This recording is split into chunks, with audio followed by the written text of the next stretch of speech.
హైదరాబాద్ను దేశ రెండవ రాజధాని చేయాలనే ఉద్దేశంతో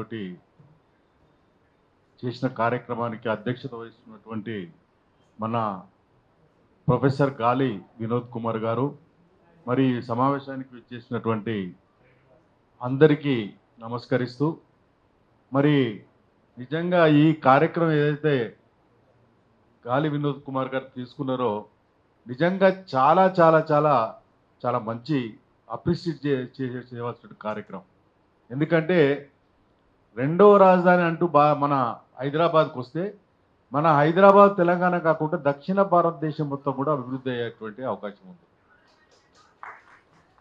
అంటే దేశంలో ఉన్నటువంటి ప్రధానమైనటువంటి సుప్రీంకోర్టు కానీ, పార్లమెంట్ కానీ, తర్వాత ఇతరత్ర కేంద్ర ప్రభుత్వ సంస్థలన్నీ కూడా హైదరాబాద్కు వస్తే ఇక్కడ ఎంప్లాయ్మెంట్ పెరుగుతుంది, ఇక్కడ ఉన్నటువంటి భూములకు విలువలు వస్తాయి, లక్షలాది ఉద్యోగాలు వస్తాయి మన యువకులకు. అదేవిధంగా ఇక్కడ ఉన్నటువంటి బడుగు బలహీన వర్గాలు కూడా అభివృద్ధి చెందేటువంటి అవకాశం ఉంటుంది. ఎందుకంటే పెద్ద పెద్ద కంపెనీలు, ఫ్యాక్టరీలు ఇవన్నీ వస్తే ఇక్కడ మనటువంటి పిల్లలకు, పేద వర్గాల పిల్లలు, ఎస్సీలు, ఎస్టీలు, బీసీలు, వాళ్ళందరూ కూడా ఒకవేళ భూమి లేనటువంటి వాళ్ళకు కూడా పని దొరికి వాళ్ళందరూ కూడా ఆర్థికంగా ముందుకు పోయేటువంటి అవకాశం ఉంటుంది. కాబట్టి మరి ఈ కార్యక్రమం చాలా చాలా మంచి కార్యక్రమం. కానీ ఒకటే చెప్తా, ఇప్పుడు కోదండరాము అన్నాడు. కోదండరాము అనే వ్యక్తి నిజంగా తెలంగాణ ఉద్యమం చేసి, కోదండరాము ఒక్కటి చేయలేదు, కేసీఆర్ ఒక్కటి చేయలేదు, మనందరం చేయడం వల్ల ఈరోజు తెలంగాణ వచ్చింది. కానీ తెలంగాణ వచ్చిన తర్వాత ఫలాలు ఎవడు అనుభవిస్తున్నారంటే వర్గాలే. ఆ 5% 2% ఉన్నలే ఇప్పటి వరకు ఒకడు దిగిపోయిండు, 1% వాడు అనుభవి 10 ఏళ్ళు తర్వాత ఈ 5% వాడు వచ్చిండు. మరి ఇట్లా అవుతుందా? ఒకవేళ రెండవ రాజధాని అవుతుందా?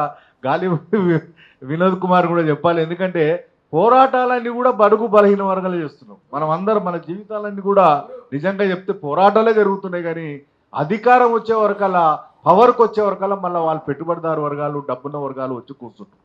ఈ విషయం కూడా మనం ఆలోచించాలి. ఎందుకంటే వనరులతో పాటు, తర్వాత ఉద్యోగాలతో పాటు మన రాజ్యాధికారంలో మనం వాటా దక్కించుకున్నప్పుడే ఈ దేశంలో ఉన్నటువంటి దళితులు కానీ, బడుగు బలహీన వర్గాలు కానీ, అదేవిధంగా రాష్ట్రంలో ఉన్నటువంటి వాళ్ళందరూ కూడా పైకి వచ్చినప్పుడే ఆ మహానీయుని యొక్క బాబాసాహెబ్ అంబేద్కర్ యొక్క ఆశయం నెరవేరుతుంది.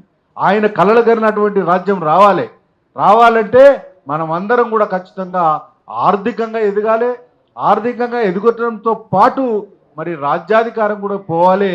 కాబట్టి ఏది అయినప్పటికీ కూడా ఈ పోరాటం మరి మన అన్న గాలి వినోద్ కుమార్ అని తీసుకోవడం, ఒక దళిత బిడ్డ, నిజంగా చెప్పాలంటే మంచి పెద్ద ఉద్యమంలో ఉన్నప్పుడు కూడా ప్రతిరోజు కూడా ఈ పేద వర్గాల కోసం ఆలోచించేటువంటి వ్యక్తి. కాబట్టి మరి ఆయన చేసేటువంటి ఏ కార్యక్రమం అయినా ఏదైనా కూడా మా బీసీ సంఘాలు చేసి నుంచి ఖచ్చితంగా సపోర్టు, సంఘీభావం చెప్తామని ఈ అవకాశం ఇచ్చిన మీ కృతజ్ఞతలు ముగించుకోండి. Thank you.